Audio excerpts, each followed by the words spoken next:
Hello दोस्तों। तो आज हम ट्रिग्नोमेट्री का अगला कुछ बेसिक चीज़ों को फिर से जानेंगे।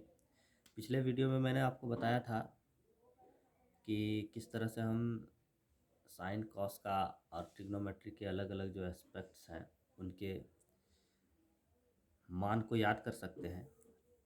और एक अगला वीडियो उसमें मैंने डाला था जिसमें मैंने एक ट्रिक के माध्यम से उनके जो शॉर्ट फार्मूले थे उनको याद करने के बारे में बताया था। आज हम उसके आगे थोड़ा समझेंगे कि ट्रिग्नोमेट्री क्या है और इसमें कैसे हम काम कर सकते हैं। तो देखिए, सबसे पहले ट्रिग्नोमेट्री एक समकोण त्रिभुज के इर्द गिर्द घूमती है।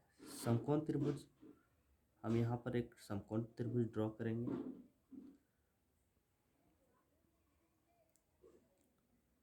आपको दिख रहा होगा यहाँ पर एक त्रिभुज ए बी सी, और जहाँ से ये कोण बी जो है ये समकोण है।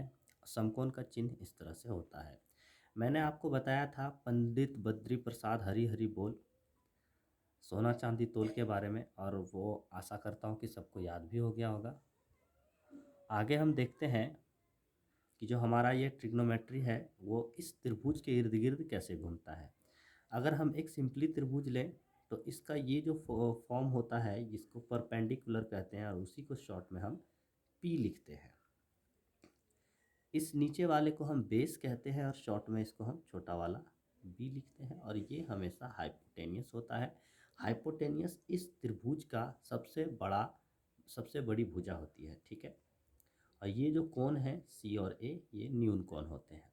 अब देखिए इनके एप्लीकेशंस हम कैसे यूज कर सकते हैं। बहुत बच्चों को थोड़ा सा दिक्कत होता है इसमें, हालांकि ये बेसिक चीज़ है, सबको जानना चाहिए, पर फिर भी हम इसको एक्सप्लेन करते हैं। अगर हमें कह दिया जाए, अगर हमको P is equal to 5, sorry, P is equal to अगर 4 दे दिया जाए, B इज इक्वल टू अगर 3 दे दिया जाए, और H इज इक्वल टू 5 दे दिया जाए, देन हम क्या करेंगे, कैसे इन एप्लीकेशन को अप्लाई करेंगे।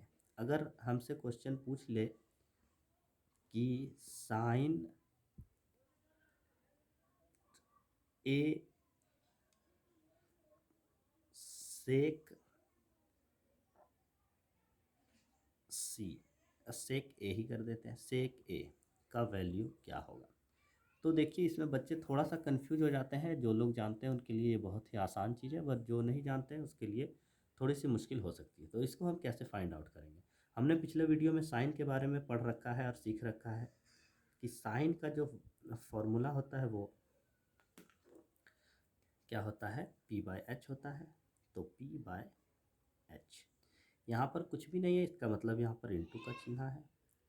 पी बाय एच, और यहाँ सेक ए है, यानी सेक का हमने याद किया था कि सेक कॉसेक का कॉस का उल्टा होता है। तो कॉस का होता है बी बाय एच, तो सेक का जस्ट उल्टा उसका उल्टा हो जाएगा, एच बाय बी हो जाएगा।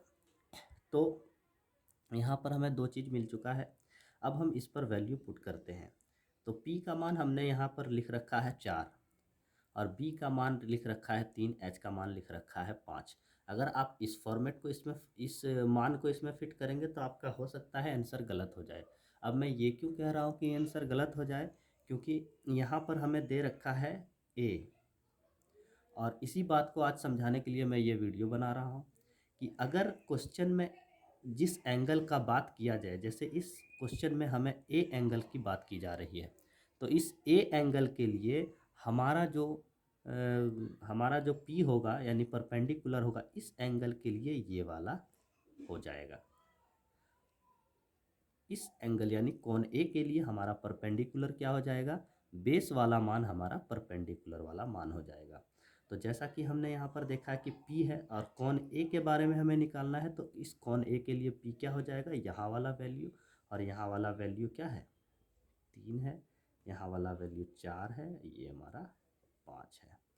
तो हमने देखा कि कोण ए के लिए P कौन सा होगा, यानी परपेंडिकुलर ये होगा, और अगर ये परपेंडिकुलर है तो ये ऑब्वियसली ये हमारा बेस हो जाएगा।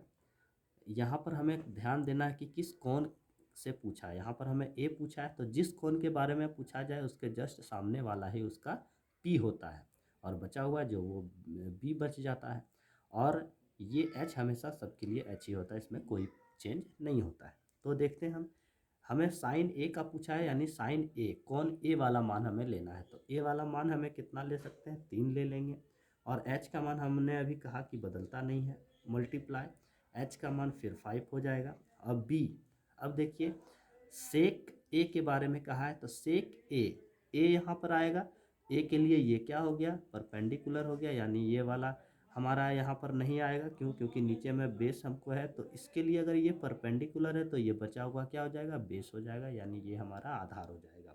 तो इसका वैल्यू हम 4 पुट करेंगे। कर दिया हमने, सिंपली इसको काट दीजिए और ऊपर में हमारा क्या बच जाएगा, 3, नीचे में 4, और यही हमारा आंसर है।